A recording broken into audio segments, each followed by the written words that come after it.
remembering those who've lost their lives working at sea. Fishing is the most dangerous career outside of the armed forces, and now there's a dedicated day of remembrance for those who never made it home. As a missionary officer, when supporting a widow of a fisherman that's just lost their life, the impact is not only on the family but it's also on the community as a whole, and the community feel it just as a personal thing as what the immediate family does. This statue here in Eyemouth marks one of the most tragic incidents in the history of the fishing industry, the Black Friday tragedy, where in 1881, 189 fishermen lost their lives drowning just off the coast of Eyemouth in a hurricane. But the Remembrance Day isn't just to mark historic deaths. In 2021, 10 fishermen lost their lives at sea across the UK, and that included Peter, who lived further up the coast in Cove. He was a quiet man, but when he's something to say, he said it. He loved people, absolutely loved people. Sometime in the morning, he must have had the creels caught in a tangle. We think he went out to untangle it, got his foot caught in the rope, and then it's moved. He had a big bash in the side of his head. Doctors tell me he was knocked unconscious.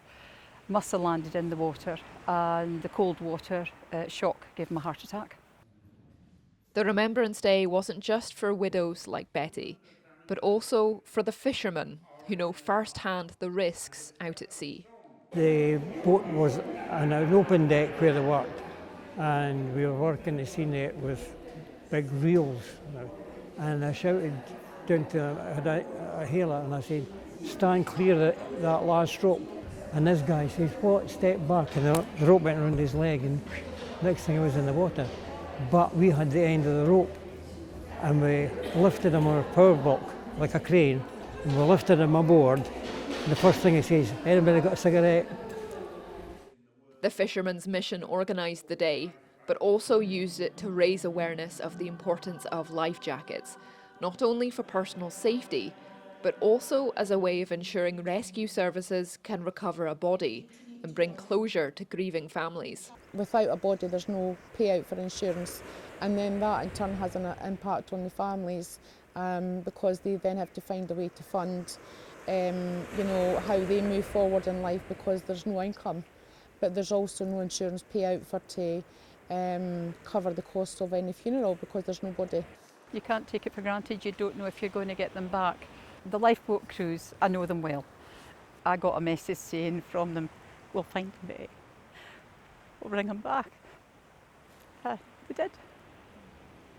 And years ago when we were doing our wills, Peter said he wanted buried at Bankhead, which is our local cemetery.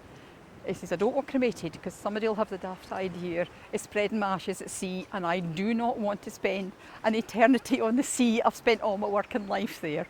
So at least I was able to do that for him. Fishing is 7 times more dangerous than the next most risky job in the UK. And this remembrance service is a way of marking the risks fishermen take and the ultimate sacrifice they make by just going off to work. Isla Todd, ITV News, Eyemouth.